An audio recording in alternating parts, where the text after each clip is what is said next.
നമസ്കാരം. മാർക്കറ്റ് കാര്യമായൊരു അടി നേരിട്ടുകൊണ്ടിരിക്കുകയാണ്. ഏകദേശം 1.5% നിഫ്റ്റി, 2% ബാങ്ക് നിഫ്റ്റി ഇടിഞ്ഞു നിൽക്കുകയാണ്.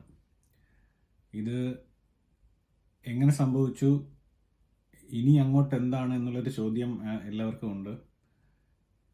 കാരണം ഇത്രയും വലിയൊരു കറക്ഷൻ, 10% കറക്ഷൻ, അതായത് കോവിഡ് കഴിഞ്ഞിട്ട് ആദ്യമായിട്ടാണ് മാർക്കറ്റ് ഒരു മാസം കൊണ്ട് 10% കറക്റ്റ് ചെയ്യുന്നത്. അപ്പോൾ ഇത്രയും വലിയൊരു കറക്ഷൻ പുതുതായിട്ട് വന്ന ആരും തന്നെ കണ്ടിട്ടില്ല.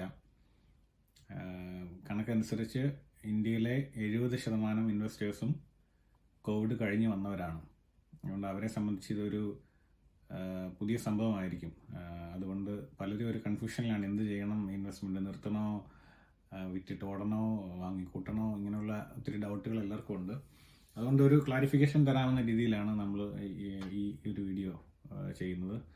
ഒന്നാമതായിട്ട് ഇങ്ങനൊരു കറക്ഷൻ ആൻറ്റിസിപ്പേറ്റ് ചെയ്തിരുന്നു എന്നതാണ് സത്യം. നിങ്ങൾ എന്നെ അത്യാവശ്യം അറിയാവുന്നവർക്കറിയാം, ഇപ്രാവശ്യം ഒക്ടോബർ ആദ്യ മാസം തന്നെ നിഫ്റ്റി 25,000 ട്രേഡ് ചെയ്യുമ്പോൾ 23,800 എന്ന് പറഞ്ഞ ലെവൽ വരുമെന്ന് ഞാൻ പറഞ്ഞിരുന്നു.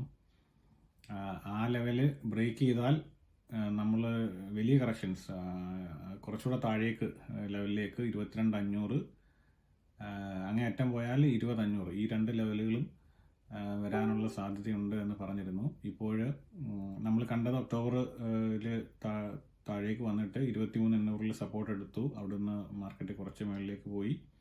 എന്നിട്ട് ഇന്നിപ്പോൾ ആ സപ്പോർട്ട് ബ്രേക്ക് ചെയ്തിരിക്കുകയാണ്. ഇവിടെ നിന്നും തിരിച്ച് കയറി വരുമെന്ന് അറിയില്ല. ഒരു പക്ഷേ ഇവിടുന്ന് റിവേഴ്സ് ചെയ്തേക്കാം, ചാൻസസ് കുറവാണ്. ഇവിടുന്ന് റിവേഴ്സ് ചെയ്തില്ലെങ്കിൽ 22,500 ആ ഒരു ലെവലിലേക്ക് പോവാം. പിന്നീട് 20,500, അത് ഒരു മേജർ സപ്പോർട്ടായിരിക്കും. അതിന് താഴേക്ക് പോകേണ്ട കാര്യമൊന്നും തൽക്കാലം മാർക്കറ്റിലില്ല. കറക്ഷൻസ് എന്തുകൊണ്ടും മാർക്കറ്റിന് നല്ലതാണ്. ഒരു 10-15% ഒക്കെ കറക്റ്റ് ചെയ്യുന്നത്, ഈവൻ അപ് ടു 20% ഒക്കെ കറക്റ്റ് ചെയ്യുന്നത് നല്ലതാണ്.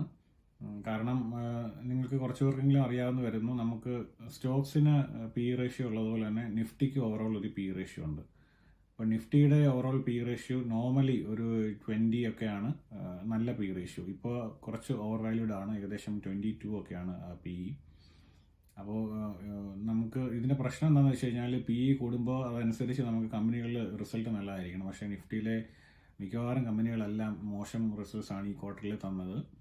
അപ്പം നമുക്ക് ഈ സ്റ്റോക്കിനൊക്കെ ട്രെൻഡ് ലൈൻ ഉള്ളതുപോലെ തന്നെ ഫണ്ടമെന്റൽസിനും ഒരു ട്രെൻഡ് ലൈൻ ഉണ്ട്. ഇപ്പോൾ ഒരു ക്വാർട്ടറിൽ മോശമാണെങ്കിൽ we cannot expect that it will reverse in the next quarter. It can extend to couple of more quarters. അപ്പോൾ അടുത്തൊരു 2 ക്വാർട്ടേഴ്സ് എങ്കിലും മിനിമം മോശം റിസൾട്ട്സ് ആയിരിക്കും എന്നാണ് പറയപ്പെടുന്നത്. അപ്പോൾ അതൊരു സൈക്ലിക്കലായിട്ടുള്ളൊരു സംഭവമാണ്. അത് കഴിഞ്ഞാൽ മാത്രമേ ഇനി മാർക്കറ്റിൽ ഒരു മേജർ റിവേഴ്സൽ അല്ലെങ്കിൽ ബുളിഷ്നെസ് ഉണ്ടാവുള്ളൂ. അപ്പോൾ ഈ 23,800 എന്ന് പറഞ്ഞ ഈ ലെവല് നാളെയോ അല്ലെങ്കിൽ അടുത്തുള്ള ദിവസങ്ങളിൽ തിരിച്ച് കയറിയില്ലെങ്കിൽ കുറേ കാലം, ഒരു 4-5 മാസം ഒക്കെ നീണ്ടു നിൽക്കുന്ന ഒരു വിൻ്റർ പീരീഡ് ഉണ്ടാകാനുള്ള സാധ്യത കൂടുതലാണ്. അപ്പോൾ നിങ്ങൾ അതനുസരിച്ച് വേണം ട്രേഡിംഗ് എടുക്കാൻ. പെട്ടെന്ന് ചാടിക്കയറി എല്ലാം ഇൻവെസ്റ്റ് ചെയ്യണമെന്നില്ല. ഞാൻ എന്നെ തന്നെ പറഞ്ഞ് പഠിപ്പിക്കുന്ന ഒരു സംഭവമാണ്. പക്ഷേ പലപ്പോഴും ഒന്നും കഴിയാറില്ല. ക്യാഷ് കീപ്പ് ചെയ്യുക, പുതുതായിട്ട് ഒന്നും ഇൻവെസ്റ്റ് ചെയ്യാതിരിക്കുക, ടൈം കൊടുക്കുക മാർക്കറ്റിന്. ഒരു 4-5 മാസം അറ്റ്ലീസ്റ്റ് ബഡ്ജറ്റ് വരെയെങ്കിലും മാർക്കറ്റിന് ടൈം കൊടുക്കുക. പയ്യെ കണ്ട് എന്താണ് അവൻ ചെയ്യുന്നതെന്ന് നോക്കി മനസ്സിലാക്കിയിട്ട് റിയാക്ട് ചെയ്യുന്നതായിരിക്കും നല്ലത്. അപ്പോൾ ഇതൊക്കെയാണ് പറയാനുള്ളത്. ഈ ലെവൽസ് എല്ലാം നമ്മൾ ഓൾറെഡി നമ്മുടെ ഇന്ത്യൻ ഓഹരി വിപണി ഗ്രൂപ്പിൽ ഞാൻ പോസ്റ്റ് ചെയ്തിരുന്നു, നിങ്ങൾക്ക് നോക്കാവുന്നതാണ്. 23,800 എന്ന് പറയുന്ന ഒരു സാക്കർ സ്റ്റാൻഡ് ലെവലാണ്. അത് ബ്രേക്ക് ചെയ്ത് കഴിഞ്ഞാൽ വിൽ സി മോർ ലോ.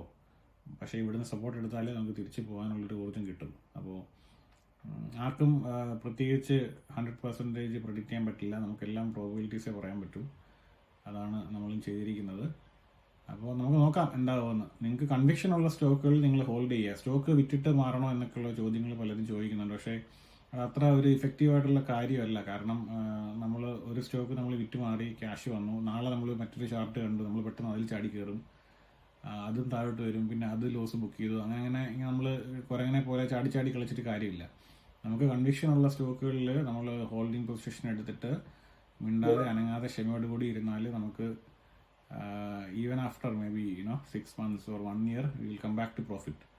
അപ്പോൾ ആ ഒരു മൈൻഡ് സെറ്റോടുകൂടി ഇൻവെസ്റ്റ്മെൻറ്റിനെ സമീപിക്കുക.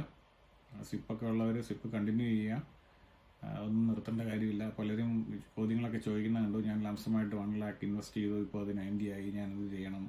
അവരോട് പറയാനുള്ളത്, നിങ്ങൾ ലംസമായിട്ട് ഇട്ടെങ്കിൽ എപ്പോഴും ഒരു 20% കറക്ഷനൊക്കെ നിങ്ങൾ എക്സ്പെക്ട് ചെയ്യണം മാർക്കറ്റിൽ. അത് 80 ഒക്കെ വരുവാണെങ്കിൽ നിങ്ങൾ ആവറേജ് ഔട്ട് ചെയ്യുക, അല്ലെങ്കിൽ വെയിറ്റ് ചെയ്യുക, സിംപ്ലി വെയിറ്റ് ചെയ്യുക. ഓക്കെ, അപ്പോൾ മറ്റൊരു വീഡിയോ ആയിട്ട് കാണാം. Okay, by.